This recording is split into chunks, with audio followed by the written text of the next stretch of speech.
Hi, you're listening to WXDU Durham. I'm Lillian, and I'm joined today with Shelby. and Aaron, who plays in the band FUST, and also Frank. We're gonna start with a song picked by Aaron, and then Aaron, do you want to Sure. do that? I guess we're going to start with a song by the band No Trend called Copperhead. Cool. All right.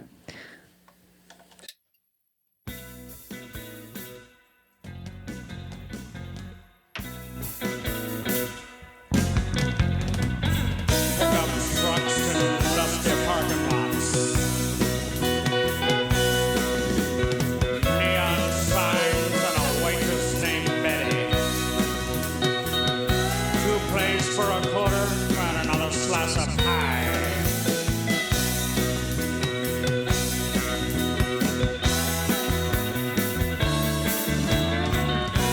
Chewing tobacco and filterless cigarettes.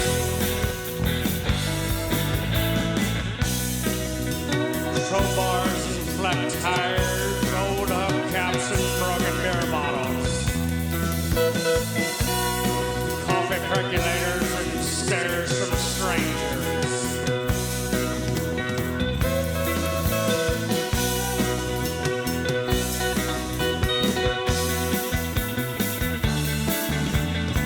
Dirty bathrooms with religious propaganda and sexual paraphernalia.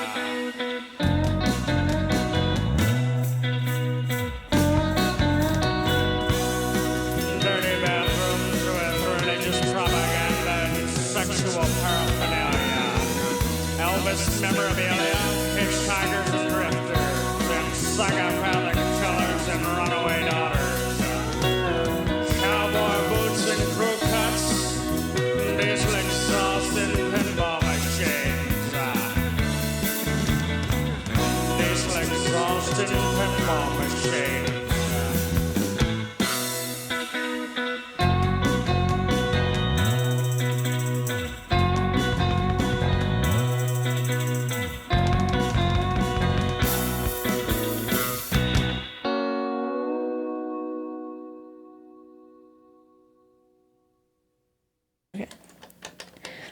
You just listened to Copperhead by No Trend, played by Aaron from the band. I mean, it's not played by Aaron, but it's selected by Aaron, who we're joined with today at the studio.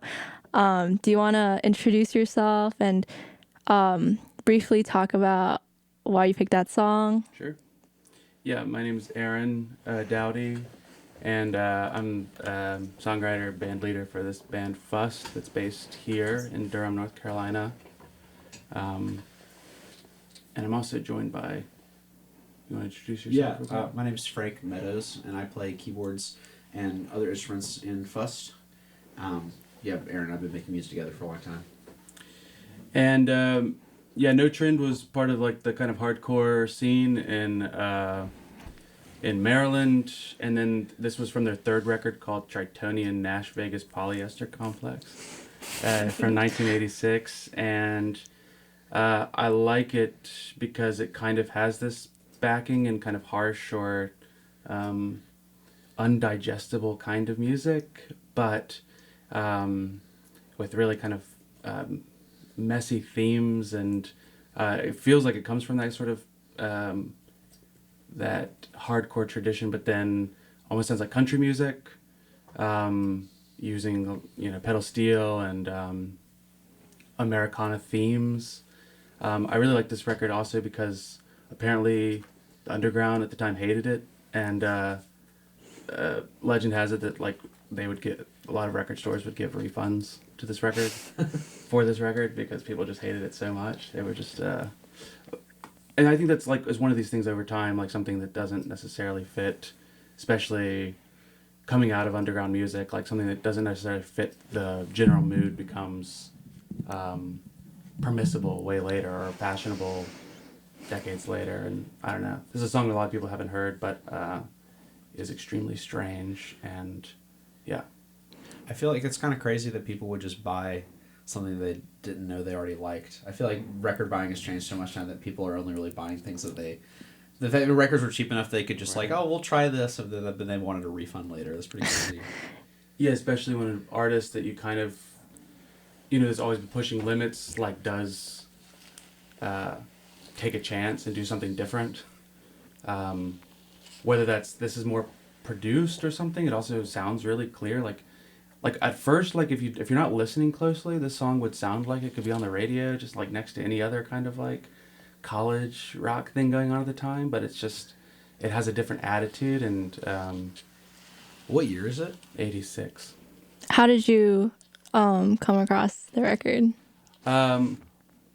Well, a couple ways. Me and my friend John Wallace, who's in FUST too, who lives in New York, we've been sort of music deep divers for a long time, just people who sort of trade records back and forth.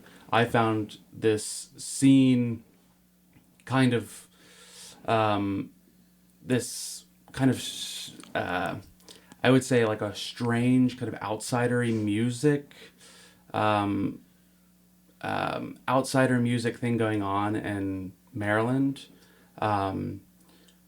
specifically with this guy, Bruce Willis, is that his name? Yeah, Bruce Willis, and he was like a record kind of DJ who made these kind of strange... Anyways, and then going deeper, I mean, No Trend is a hardcore band, but finding this record was kind of a trick that John found, and then sent it to me, and we've sort of fell in love with it. So mostly trying to find these like rock, unstable rock songs that then also got pushed that kind of sound like country or something. That's just something that we've been very interested in. It's like the soup of post-punk. Right. Yeah. Mm-hmm. But specifically in it's weird just to feel or to hear Americana influences it's exciting to hear Americana influences within something heavier. I don't know. Right. Do you think Butch that Willis, sorry, I said Bruce. Butch Willis. Bruce Willis, like the Bruce guy Willis, from the guy who... Pulp Fiction? Yeah. Cool. Yeah. Do you think, on that note, that sort of like country influence and like hardcore crossover, does that have any influence on like your project? Yeah, absolutely. I mean, I don't come out of hardcore, but both Frank and I have been long interested in whatever you want to call experimental music. And I had a couple of like experimental sound projects in, maybe 2017 or 18, around that time. And a lot of it was sort of home recording stuff, and I'd been writing songs for a long time, but had taken time off from writing songs specifically, like song forms. And so my initial thought when starting FUST was, what if I wrote, kind of country songs or, classic form songs, but with the spirit and the approach that I had been making more experimental music.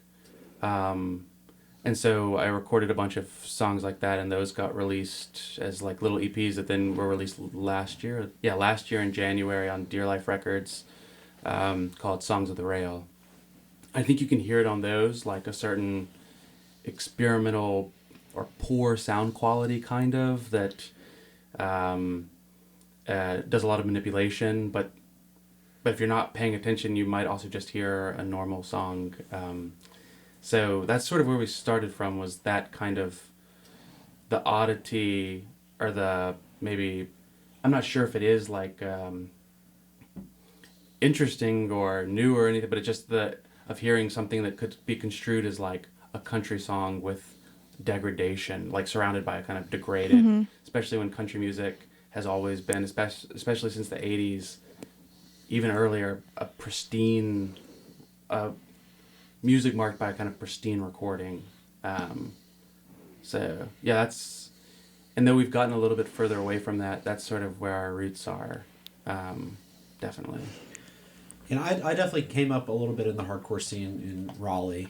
Never was in any bands that were in that format, but I spent a lot of time as a teenager around here going to house shows and shows in parks and stuff like that. And Aaron and I both have long been involved in this sort of the underground, like show scene and the booking scene of like smaller things, and when we were living in Asheville and in New York and now in Durham, sort of like underground community. And for whatever reason, there's been a resurgence of sort of like the country aesthetic or country like Americanness through music that has kind of infiltrated that whole scene in a way that I think we're both really excited about. Yeah. Cool. And yeah, I guess how did you guys start playing music together? And do you want to talk more about, like how FUST was formed, and like how the songwriting goes? Yeah, sure. Frank and I met a long time ago in Asheville, North Carolina, where we were both going to school, and we started making. I was writing songs at a kind of breakneck pace, I would say. Yeah, incoherent, really, kind of like an album a month type pace, and then found Frank. Frank and I were cosmically supposed to know each other because we got placed to be roommates together, and then Frank reneged on that, and then I ended up living with somebody else and had a funny freshman I had a year. buddy who I grew up with in Raleigh that I wanted to room with. I didn't know that we would have been so perfectly matched. But it was good for me because then I was like holed up in my dorm room just like making music, like and eventually hooked up with Frank and found Frank, and Frank plays bass, upright bass and electric bass as well, and it was like immediately like let's just record together. And so we recorded hundreds of recordings together, songs way back when, and then like I said, I sort of took time off, and I moved to New York, and then Frank moved to New York City. By then, a lot of our friends had also moved up. So, and it's like right when I moved up that Aaron started releasing the EPs that would become Songs of the Rail. And then we started playing out more. It was sort for of the first time, really. I definitely was never interested so much in a band, which is to say the band is the thing that performs live music that was previously written. If that's what the band is, I was never super interested in that. I was always interested in recording and that the song, if it exists as a recording. That was always my preferred way to think about things. And when a song was finished, it didn't mean that it was like ready to be played live. It meant that it was ready to be put on the internet or something, and maybe even forgotten about. But there was, because I was the whole part of the experiment. It doesn't sound experimental at all for me, but it was like my main experiment with FUST was like, what would it literally look like to have a band finally, in a way. And obviously Frank lived there, and our friend Avery Sullivan lived in New York at the time too, and still plays drums and FUST, and John, who I mentioned earlier, and we took those songs and started playing them. And Avery and I had been in bands around the Triangle ever since we were teenagers. Right. And so it was really kind of easy. Originally it was John and Aaron who grew up together, and then me and Avery who grew up together. But we all kind of had a second adolescence sort of together, right. And then that was a really fun first unit, and that was the Evil Joy band, the first full record on Dear Life. LP1, yeah. Which I moved back down to Durham in 2020 after, during COVID, but and Avery had already moved back down here, and so I moved back down here and we wrapped up recording the first record. But I think one of the big things with, if the question was also like how do the songs come about, part of it is at this point it's still twofold. It's like I still demo the songs as if they were final versions at home, all myself, just kind of writing the whole song and all the parts, like I might have done way back when with those EPs. But the exciting thing is that now we get to then reinterpret them as a band and then go into a studio and record them, which has been the method for the last two records, or for the last record, Genevieve, and then for the record that's going to come out in March So it's a process of like, one, writing songs now that I think a band could play live, which is new for me. I always made songs a little too complicated and unorthodox to really play live in any interesting way. They were like songs that were meant to be recordings, not live performances. So writing songs for the band that the band could play live, and then having the band sort of figure them out, and then going and recording them, and then going on tour with them. So what started out as an experiment for me turned out to be something very normal for everyone else, right? But it still feels experimental to me. It doesn't feel normal, which I'm sort of proud of, that in a way, like that the normal way of going about things is for me still experimental, or feels like I'm having to work at that. And so it always feels like we're earning it a bit, and it's not just a kind of given. Yeah, I think it's really interesting when you talked about how like there's like always that home recording element to FUST songs. Yeah, I guess like I'm interested in that too. Sure. And like how you started, like do you mainly record on like what do you usually use to record The at literal home? method of recording? Yeah, so I mean, I'm not a purist, and I'm not a gear person. So these are like, I've never been totally interested in those two things, like doing it right or doing it with the right equipment. I really like, it's like a song first type thing. You're trying to get a song to become listenable, and so it's like I use Ableton, and I implore people to do this. All my friends, I want everyone to write songs, because it's so easy, in a way, even though I've been at it for so long, and it feels easier than maybe it probably did when I first started out. But it's like, have a kind of sense of a melody or what you want to do, even a pulse. Put down drum tracks that feel like the rhythm that you're trying to move towards. Play chords over that. You don't even have to plan the chords. Just play over it, something that feels right. And I do that DI just directly in from guitar to, because I play guitar as my main instrument, guitar straight into the interface. I use an Apogee Duet, and record into Ableton, maybe put a little compressor or reverb or something very simple, and lay down tracks. That's the core track, and then just start doubling, start layering, and when something feels good, sing on top of it. Try to find a melodic structure that sounds good, and it doesn't even have to make sense. And then eventually you'll feel it, and it'll feel better than any song that you've ever heard because you made it. And you know what I mean? And then, you know what I mean? It's like it's a simple kind of like people's method of writing songs now. Yeah, that's awesome. I feel like that's what it feels like. The song, everyone has songs in them, and when you sit down with a guitar and try to just like pull it out, that's so intimidating. Still intimidating for me. I do it. That's not as fun, and also things are always way more complicated or wilder than, like, you want things to be wilder than they are when you're just sitting there sort of playing them, and that gives you the kind of notebook version where you can scrawl and add and cut things together and collage in a way that feels more proportional to or reflective of like the way you're feeling about how you want the song to be. So if you start with that, you already feel much more connected to it or something, and not like maybe like humiliated by the failure of you just sitting down performing it or something. Like that always is going to feel like it's limited or something. Yeah. Yeah, thanks for sharing the secret. Those are the secrets.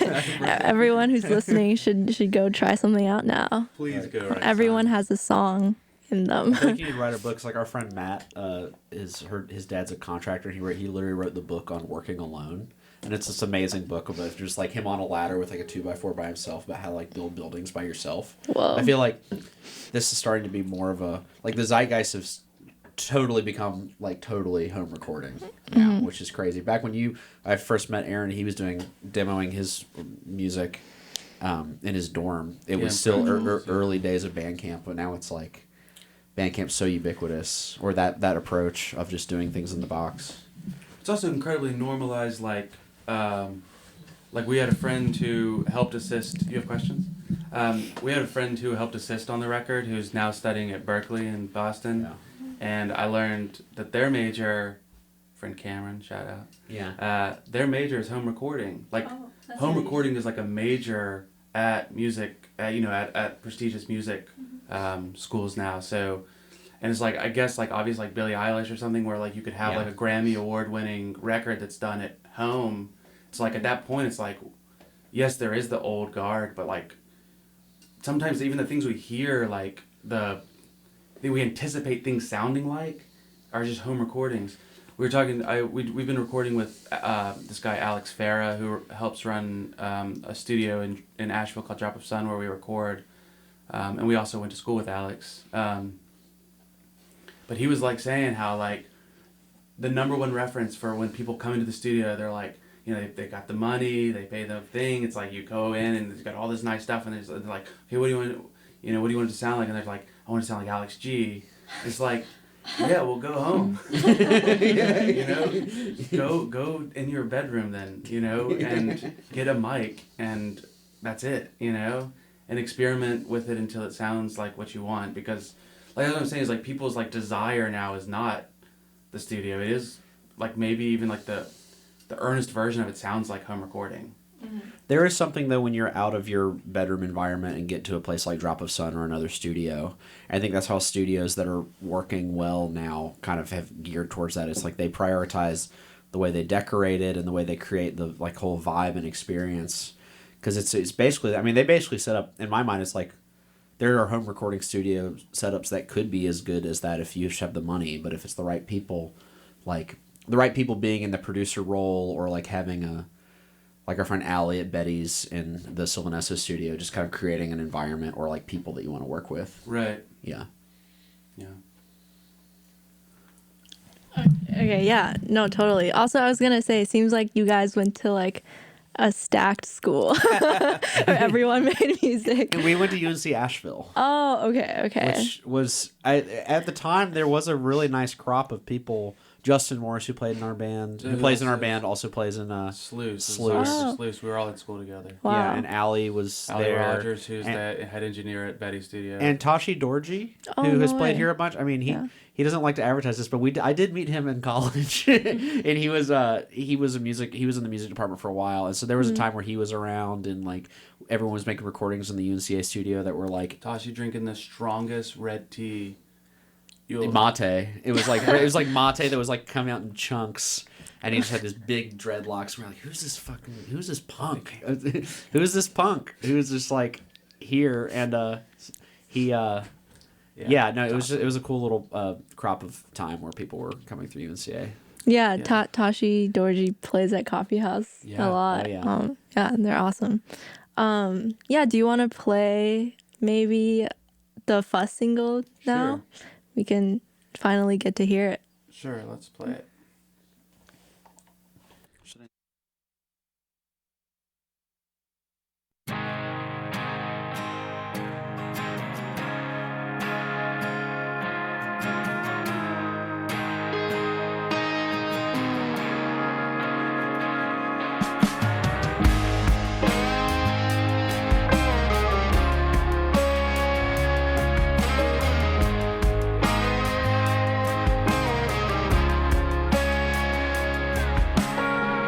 They tore down the hospital out on Route 11.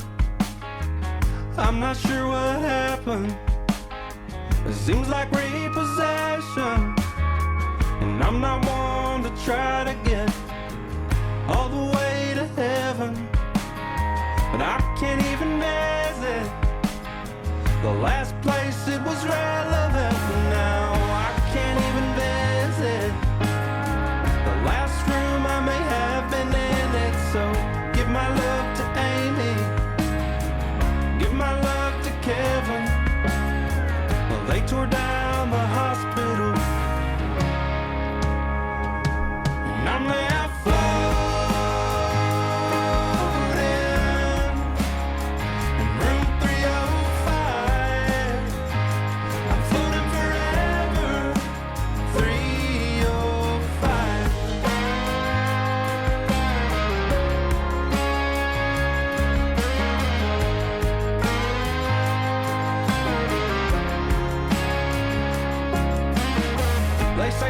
get spangled when you can't get enough to drink. Well, I've been drinking, so the night looks spangled to me. I'm feeling pretty spangled, I'm feeling pretty blue. Off a bridge on VA 305 in the Shenandoah, in the Shenandoah.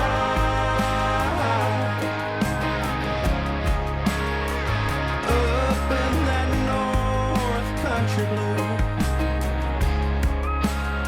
Yeah, I'm feeling pretty spangled, I'm feeling like heaven, I'm feeling like a sparkler that's been thrown off a roof, and I'm left floating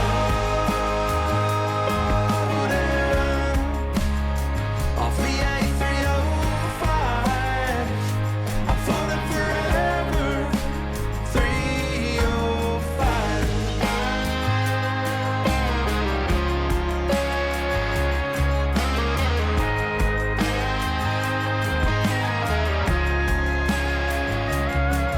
Well, the rain is hard and it pulls up hard in a septic ditch, but not enough to drown me out. So I'm left looking up at this, at these stars spangled, wondering who's the god of that sky and who's the god of memory, and what kind of kids did they kid? Can they make it rain a little more? Fill this ditch up to the brink, 'cause I'm not trying to spend my final days in a Shenandoah precinct, precinct 305.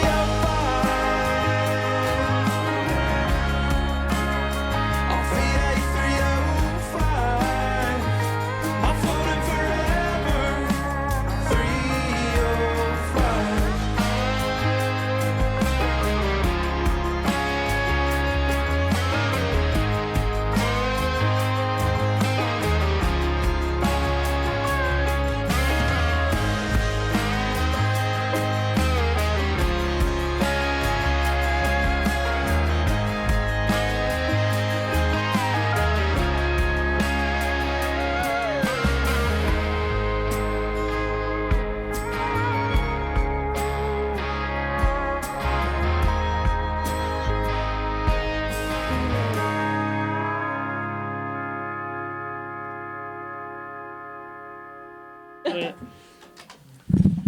Wait, do you want to talk about the song?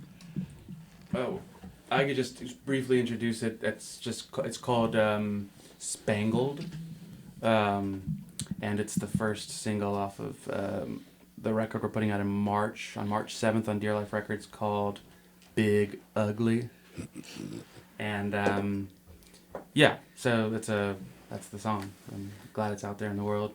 Finally. Can I ask, why is it called Big Ugly?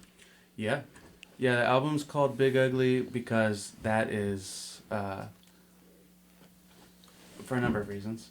I think it's an awesome term of endearment. One, calling your friend Big Ugly or calling yourself Big Ugly is like a kind of a turn, that is a kind of a sweet way of embracing something bad but then making it good, which is what my ethos has always been, taking something like that first song we heard, something that was once called, once deemed bad, and then, you find you commit to the thing and you make it good. So, calling the thing what you love or invested in something ugly is kind of a way of saving it, but then really what it is it's, there's a creek, an unincorporated area in West Virginia called Big Ugly.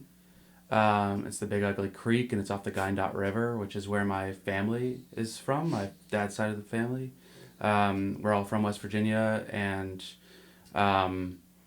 they grew up off the Gynot River. We have a bunch of family photos, very old, like generation of kids and grandparents in the Gynot River, and Big Ugly was called that because apparently there was a guy there who fit the title.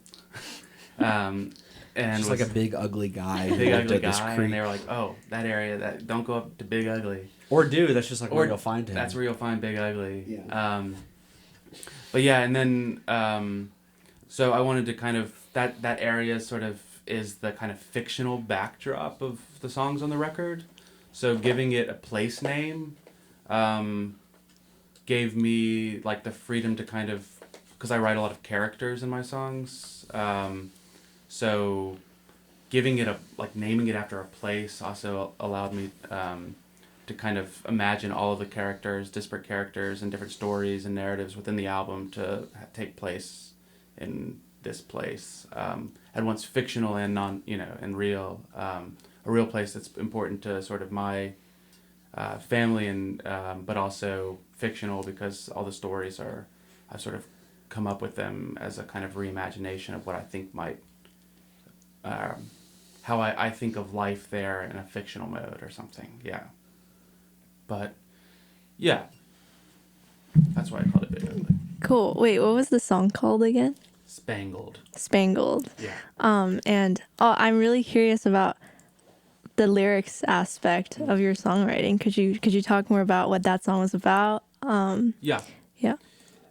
Yeah.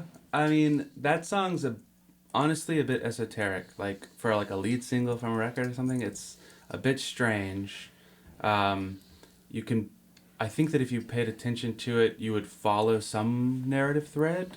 Maybe something about a car accident, maybe, is one way to read it. Or something happens. It starts with this idea of a hospital being torn down on Route 11, which is a highway that kind of spans the East Coast and goes through Virginia. And I think the song kind of takes place somewhere in the Shenandoah region of Virginia, and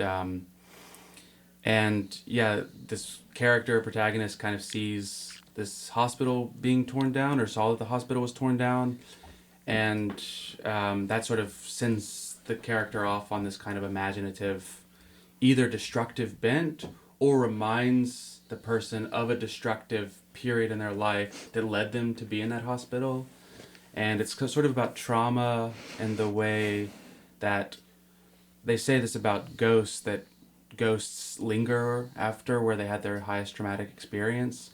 And it kind of feels like that. If you like see the place where like a hospital or some traumatic thing happened and that building's not there anymore, you imagine the traumatic moment existing in time and floating there, like the you that was traumatized floating on the third floor of that hospital where you were almost died, or you had some kind of a near death experience or whatever it may be. Those kind of moments linger in time long after the sort of buildings and bridges have gone where they might have happened. So it's a song that's sort of out of joint a little bit. It's hard to piece it together, but it has all of these kind of like themes, cosmic themes about suffering in a place, and it's called Spangled, so it obviously has a kind of reference to the American national anthem and a certain American way of existing. And I sort of was thinking if I was going to rewrite the national anthem, it would have to be more about trauma and place than war, and the way that it's sort of like victory or something. So that's sort of broad, big strokes of what that song kind of does, but I like to do really complex things, but try to do it very concisely, to where like maybe you might, without really listening, you might just kind of hear like these kind of like a story about a guy getting drunk, or and maybe driving off a bridge, or you might hear a story about somebody driving around their hometown and seeing that some building that was important to them is gone, and but then if you listen closely, maybe it's all kind of interconnected in a way. Yeah. Well, it kind of ties back into sort of like what the album title in terms of embracing something ugly or something bad. I feel like that kind of plays into something that's like verges on kind of like a Southern Gothic aesthetic or experience. Yeah. We have a lot of writers in our orbit of songwriters and fiction writers and poets and filmmakers and people who we really admire that kind of also hit on this area of critique or self-critique or placemaking. Right. You know. Yeah, and you also released an album this year. Wait, no, last year, right? Yeah. And I feel like a lot of fuzz songs are, sort of about like the southern country experience or like American experience. Do you think that has like, there's like a big theme of like you guys growing up in the South or like in North Carolina and how that like influences your songwriting? I mean, absolutely. You write about what you know on one level, even though I think that can be really personal, and sometimes if you write way too personally, like just like your like thoughts you're having, it can feel like ahistorical or something. Like it could happen anytime or to anybody in any place, and I think a lot of people write that kind of stuff very beautifully. Confessional Kind type. of confessional stuff, but this is a different mode, which is trying to think about like not just interiority or something, but also like literal places and people in those places and relationships in those places and things that have been and desires that it probably hoped it had and maybe especially in America where we're sort of after the industrial period, you don't really know what its vision of itself is going forward. It kind of feels futureless or something, and so but you've got all this history and you've got all of this creativity and all of this like ingenuity, and it sort of feels like you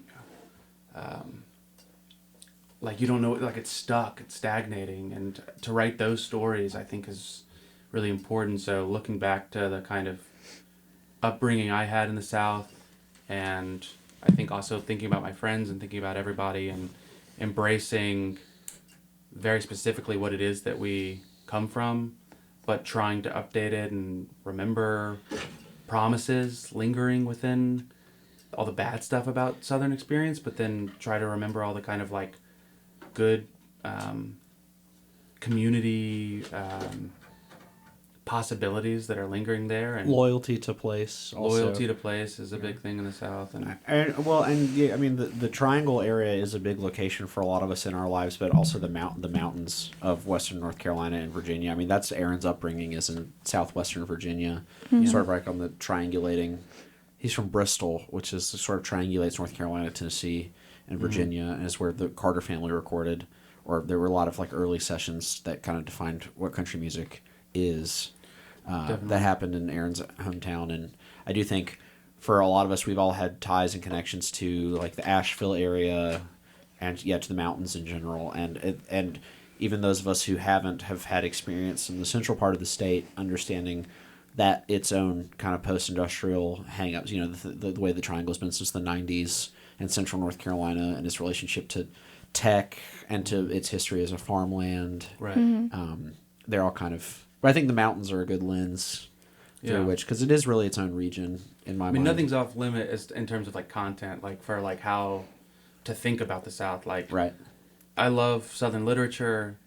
It's something that I take very seriously, and I also... And Southern literature is so good at talking about the family, the crisis of the family, especially, or land and occupation and industry and all that. Those are the themes of Southern literature. Also interiority, like the monologue, the person who's sort of fumbling and struggling to exist and with a lot of desires and hopes, but a lot of like things standing in your way. Like these are great themes of like Southern literature, and I also want to bring those into song. I mean, it's always nice when you're listening to a song and it feels comforting, it has like popular structures that you can kind of just like immediately really like, but then the lyrics are dense enough or offer so much that you can feel like you're almost engaging literature or something. I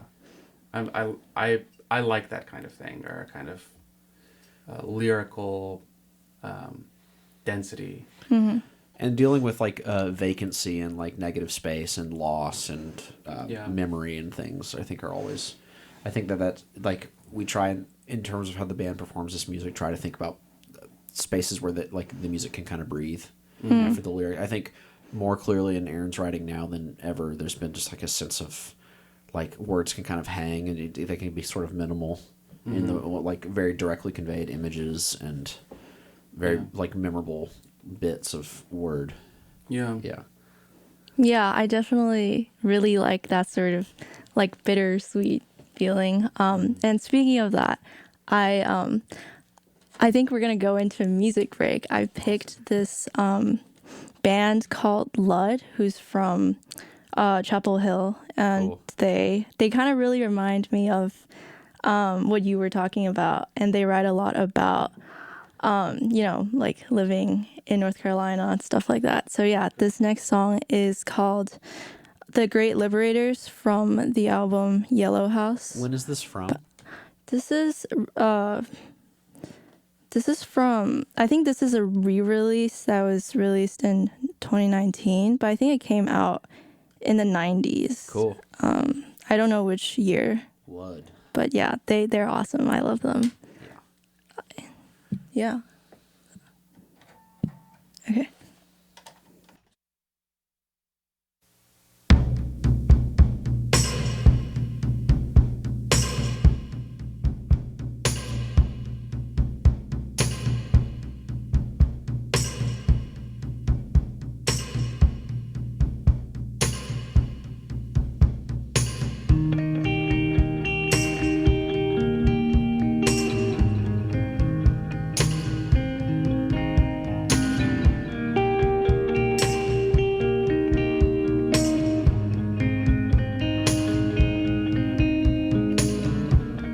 Man gives them up to another man. You stand there with your hat in your hand. They don't care a thing about you.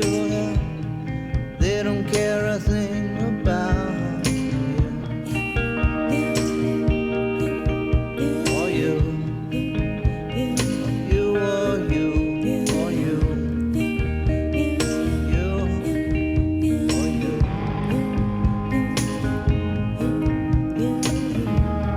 Sisters, brothers, space aliens, you best get your licks in while you can, for they don't care a thing about you. Yeah, get this, they don't care a thing about you.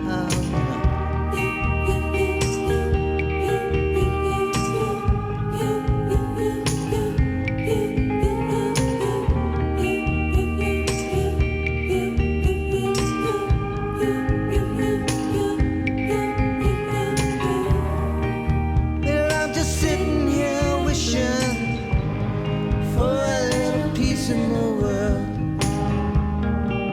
Ain't nothing wrong with that, punk. Ain't nothing wrong with that. Whatever made you think these troubles might be easy, casual, temporary? The system is rigged against you. System is rigged against you. The system is rigged against you, and there's nothing you can really do to break even. Simon Bolivar.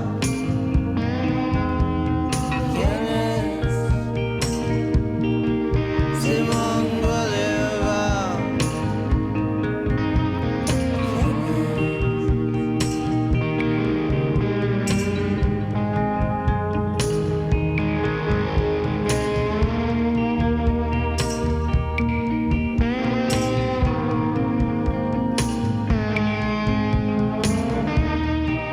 Here's hoping that somebody comes up with a better end of the world.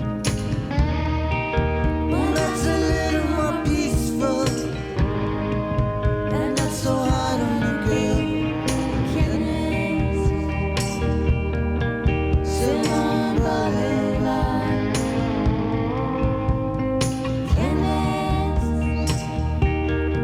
Simon Bolivar.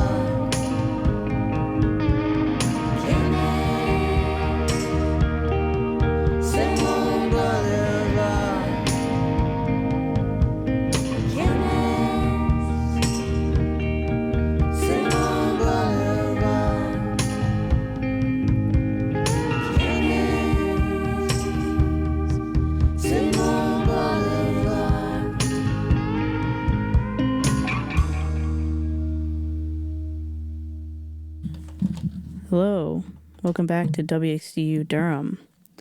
To commemorate the life of Dr. Martin Luther King Jr. on Saturday, January 11th at MLK, celebrating the legacy through the arts, Durham Parks and Rec will host activities celebrating the life of King, including visual art displays, open mic poetry, community discussions, live performances, arts and crafts projects, and more. The event will be at WD Hill Recreation Center in Durham from 2 to 5 p.m. It is free and open to the public. Visit the event's Facebook page for more info. And now we're going back to our interview with FUST. Yes. That was The Great Liberators by Ludd from the album Yellow House. That was sick. Yeah, it was great. We were sort of, even before this interview, talking about how, me and Frank, about the long history of music in the Triangle, which is something that has, for whatever reason, been very productive and very good for decades now. Yeah.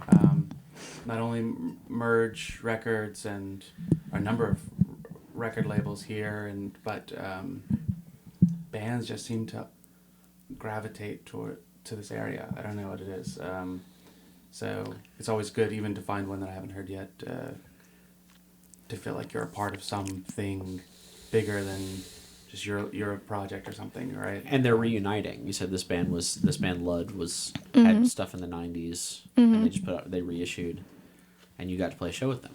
Oh yeah, That's very cool. I guess they've always sort of been around, but the show they played with us was like the first one in a while, and it was like super magical to see because I don't know, it was like a parking lot behind All Day Records in Carborough, and yeah, it's a great parking lot, and all the people were there, sort of like all their old friends and stuff. yeah, old totally. friends and people who play in other like 90s Chapel Hill bands and their families, and they bring their babies. Did you ever get to go to the Nightlight? Have you been to the Nightlight ever? No, when I got here it was already closed. Dang. Yeah, because the All Day Records people were involved in running the Nightlight as well, and that was a huge deal when we were growing up around here.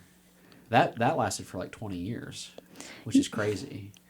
I feel like, there's something about the livability over the last 30 years of the Triangle in terms of people being able to like make lives here and have their music projects. It's like, I think a lot of people in that generation had bands in Chapel Hill in the 90s when they were in college and in their 20s, and then they went off did other things, but they stayed around, and then eventually like they'll do reunions and stuff, and it's cool to see both at like Hopscotch every year. I feel like there's always a few of these, and then in the kind of venue circuit around here, you'll have bands like local bands from the back in the day that are still around, like the Connells in Raleigh, been playing since the 80s, and it's cool to see. And you'll still see people who were in Raleigh specifically, like in like the whiskey town, like alt country scene in the 90s. Those people, Caitlin Carey and people like that, will still be playing in bands, and it's cool to just see them, like, people integrating music into their lives so kind of holistically. Yeah. It's like they have some other job, but it's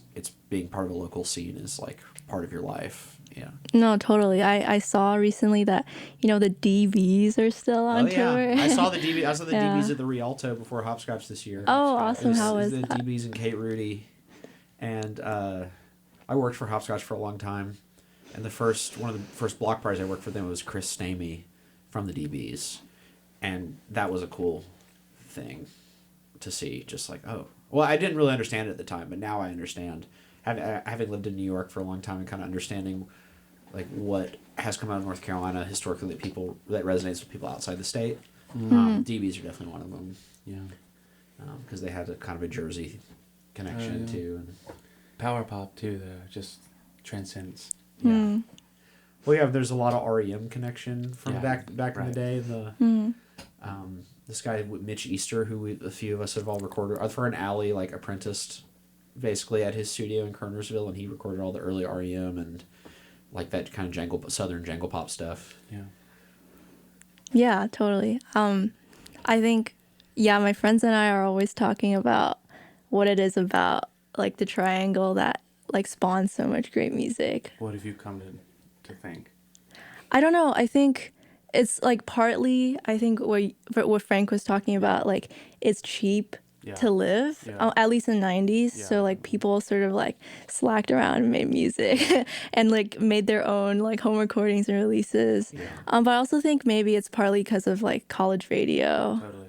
Oh yeah. Like I know XYC was like a big KNC too. center. KNC was big when I was coming up. It always depends on who's doing it, and they're a great Yeah. station still, obviously. But it's like, yeah, it just depends. It's nice to have it be kind of defined, college radio being defined by who is at the station, and then being able to kind of take control. Yeah, So that totally. fluctuates, obviously, but it's Hopefully XDU Yes. can act as a strong I force. mean, do you feel too. like having the radio station in the college like encourages you to have bands, or do you see a music scene that crops up around it? No, definitely. I think, well, at least for me personally, there's not like a lot of Duke students that are at the radio, but all of my friends that I've met and like encouraged me to learn instruments, like they're all from the radio or they Yeah. work at coffee house. Yeah. And it's just like a great excuse to get together and like talk about music. But I think what's really special about XDU at least is because they're community members Yeah.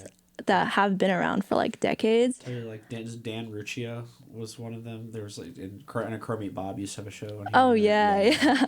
No, it's awesome. And I think that's part of the reasons too, because like I think everyone who I've met have been so supportive and kind and like yeah, it really like they really make you feel like there's a community of music. Yeah. Well, that's definitely I feel like the encouraging factor to like make music and have a scene is like the community element. So I'm like definitely very proud of WXDU for opening up and having community engagement. It's incredible. Yeah, and thank you. I mean, you're putting on so many artists from our scene in the next few months. Yes, the spring at Coffee House. Yeah. It's an incredible roster. Yeah, I mean, I guess we could talk a little bit about that too, Yeah. because a lot of the artists, I mean, I really like, but they're also part of Dear Life, which I think, well, FUST is part of, and Frank, you're like part of running it. Yeah. So, yeah, do you want to talk a little bit about that? Yeah, I mean, I've been, since 2020, I've been working at Dear Life Records with my friends Michael and John, who play in the band I met them through their band Friendship, who are now on Merge. And It goes deep. it goes deep. And Lillian, you had reached out about Hour, which is Michael Cormier O'Leary's band, who is like an instrumental. I'm going on tour with them in February, and they're coming down to play a Brickside in April. I don't know if you've announced that yet, but okay. But it's okay. We're on radio. This will be like a special treat. Yeah. And since we're already announcing it, Friendship is actually also playing I heard Brickside. that. That's gonna be awesome. Yay. Yeah, they're a big part of our community, those people, and The best. yeah, and it's just sort of expanded. I never thought I'd get into running a tape label, but I've always kind of done like booking, kind of admin-y stuff, and it's ended up being a really great pairing with Michael and John, and it's just been kind of grown into something that I don't think any of us really expected, but it's something we've always wanted, which is just like a community of like-minded writers and thinkers and people who are doing really great things in both the experimental, like improvised music world and also the songwriting world. Mm-hmm. Just like intention and clarity of vision, I think, are the two uniting things aesthetically more than any other kind of aesthetic marker or signifier. And yeah, so we've got Ann Malin, who's a local Durham person, songwriter playing Coffee House, and Weirs, who's our friend Ollie Child Lanning, who plays bass and sings in FUST. It's his traditional music collective project, and Joseph DeCosmo, who's we're putting both. There's a Weirs record and a Joseph DeCosmo record that are going to be coming soon from Dear Life, and both are kind of very in the rooted in North Carolina specific traditional music, and I think it's really exciting to be putting that stuff on the level of like involvement with the university. I think is really cool Yeah. because there's a lot to unpack there. Definitely. I think I find Dear Life to be really exciting because it seems like there's both, or like it's like the intersection of a lot of more experimental stuff, but also a lot of like cool songwriting and country stuff. It's like an interesting. Yeah, I don't want know, music that you can just listen to combination. over and over again.